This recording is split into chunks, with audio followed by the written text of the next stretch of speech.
So we're back in the kitchen now. So it was lovely to talk to him, wasn't it? He's a wonderful man, so knowledgeable, he knows so a knowledgeable. lot. We're going to make the crumble topping. We've got 60 breadcrumbs, 50 flour, 100 grams of almond and 50 butter. And a little bit of salt. Just wiping down. Actually, darling. I could have done that. You could, he won't. There we are. I'm on one of these like Darren had. Yeah. But can you just do your work? Yes, all right. Yeah. I didn't realise I'd have to work. He might be a neat freak, but you know. Rodney isn't. Rodney and I aren't neat freaks. Right, I'm going to get the chicken out. Two beautiful chicken breasts. These are organic chicken. You can get them from your local supermarket and they do taste better. Bring out the big guns. I'm going to horizontally cut both chicken fillets, chicken breasts. You can speak. I can speak, I'm just in awe of your knife skills. Wayne Wilshire would be happy with that. Yes, he would. There we go. Now, I've touched chicken, so I'm quickly going to wash my hands. I'm going to flour it to begin with, and then I'm going to pan fry it to sear it. Then I'm going to put the topping on, and then I'm going to put the crumble topping on, and then I'm going to put it in the oven. Top to tail, tail to top. And now we're going to just top each one with the leek and rhubarb mixture. Okay, just on the top. And all the juices from this topping will go around the dish. So I put a pinch of salt in earlier. I'm now going to put a lot of white pepper. Can you sneeze? Oh, it was a real sneeze, okay? That's from the pepper. Oh. Once a wish, twice a kiss. Oh! Did you get that? Not all your guests can do that. And you just sprinkle it on and pat, pat, pat. Sprinkle, sprinkle, sprinkle, pat, pat, pat. With the potatoes, here they are. They're totally drained. I'm going to coat them in a little bit of olive oil.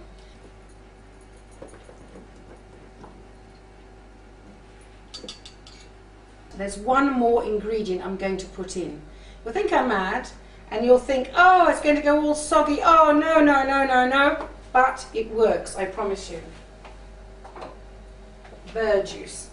Verjuice comes from verjus, which in French means green juice. And it's the juice of unripened grapes. It can be used instead of vinegar or lemon juice for a little bit of acidic, and the actual flavour around the potatoes will go really well with the leek and rhubarb topping. I promise you the flavour will be absolutely delicious. So yes, Maggie Beer was the pioneer, I believe, and she's one of my heroes. So just sprinkle a few tablespoons, literally around. I know. You think I'm mad, but it works every time. So. I can't see that working, but you know, really, that's just amazing. Yeah, well, you know I do my chicken. I know. Exactly the same. So how can you say it's not working? No, you can't say things like that, darling. You can't. No, you're not allowed to say things like that. Allowed to say things like that? No, no. There we go. That's really going to work well. No, don't say that, darling. Oh, you don't say that? No. Don't say it's not working. Don't say it's going to work. You can't wait to see how it turns out. Okay. So there we go. Well, I can't wait to see how it turns out. Woo! Okay, so the oven is on. Yeah, 180. 180, thank you very much indeed. So we're going to put this in for approximately 20 minutes and then we're going to turn it up for another 10 minutes. So whilst that's cooking, we're going to pan fry the kale. A little bit of butter here, a little bit of olive oil, a whole clove of Australian garlic. So I've added a little bit of water and it's just going to steam nicely. And now I'm going to start the second dish whilst the chicken is still cooking. So now we're going to make the simple fool. Well, there's only room for one fool in the kitchen, so I'll let you go. No, Call me when the chicken's ready. Yeah, I'll call you when the chicken's ready. Okay. All right, my darling.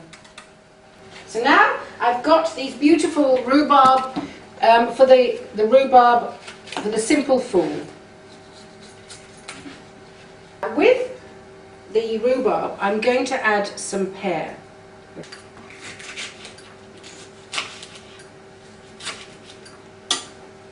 Lovely.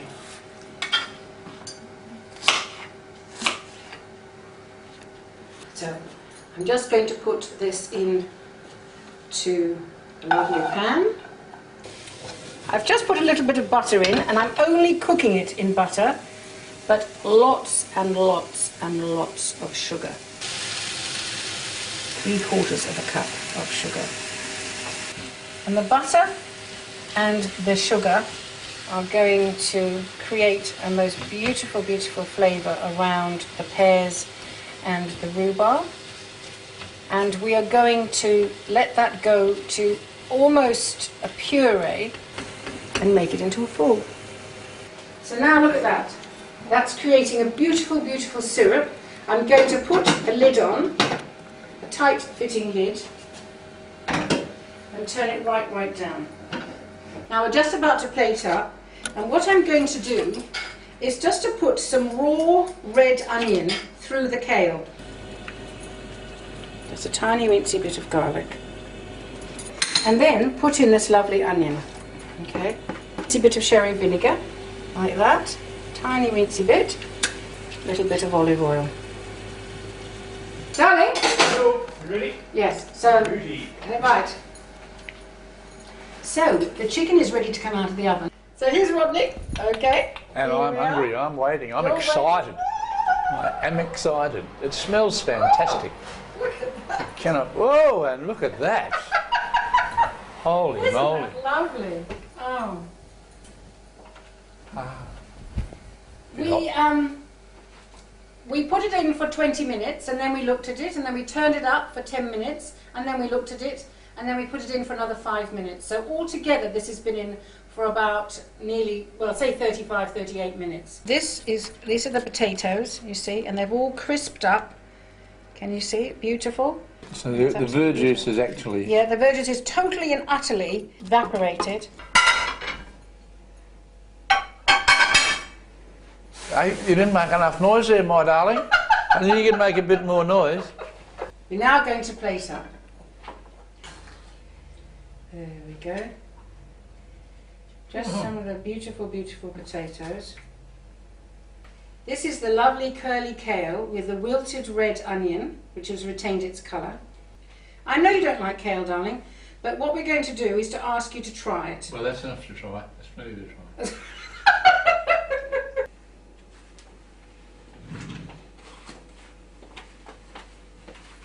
Right, now let me see.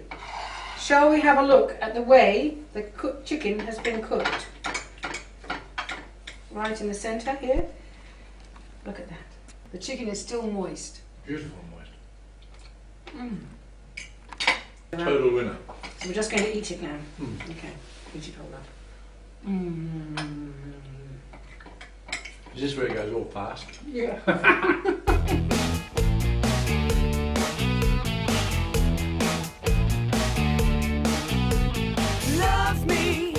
Now I'm going to whisk up some cream. I've washed this all out, and I'm going to whisk up some cream.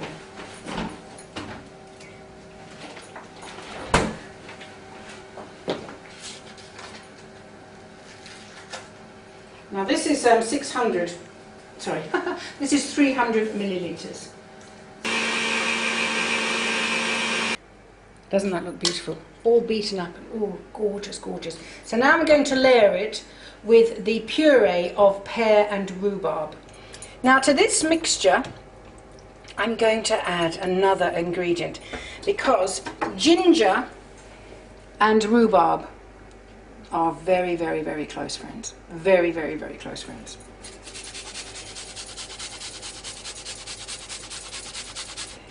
Now a fool is just whipped cream and pureed fruits. So we have here the cooled rhubarb and pear mixture. I was going to puree this, but I've actually decided not to, because the pear in it is still sort of keeping its shape, and when you're having a taste, you can taste the rhubarb and you can taste the pear, and I love things like that. Otherwise it's just one big flavour. So I like lots of different flavours. There we go. This is just going to be in the bottom, like that. And then a little bit of the cream, the whipped cream. Okay, lovely. Like that.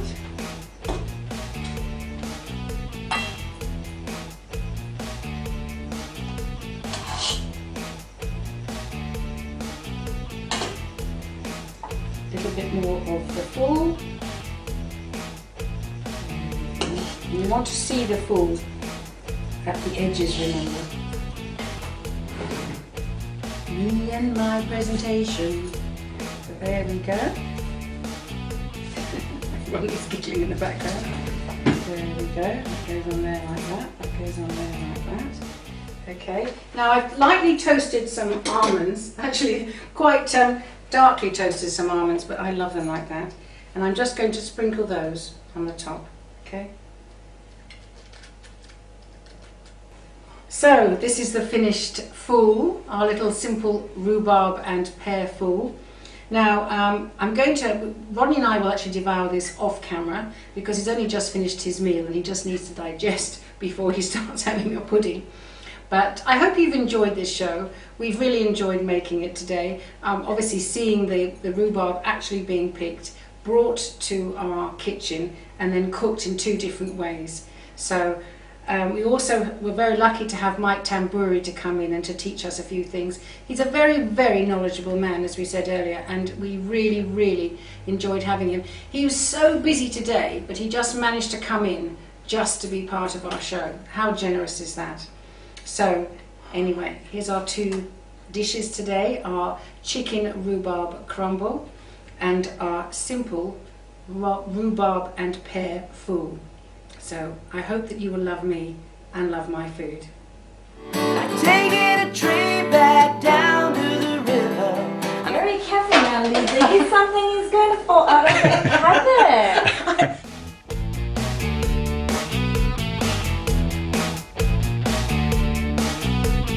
Love me, love my food.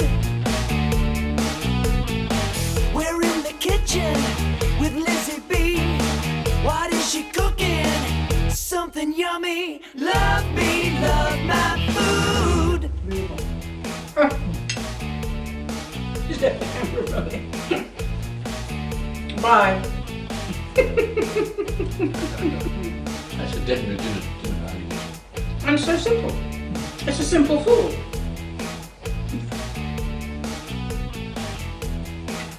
Present company included. Love me, love my food.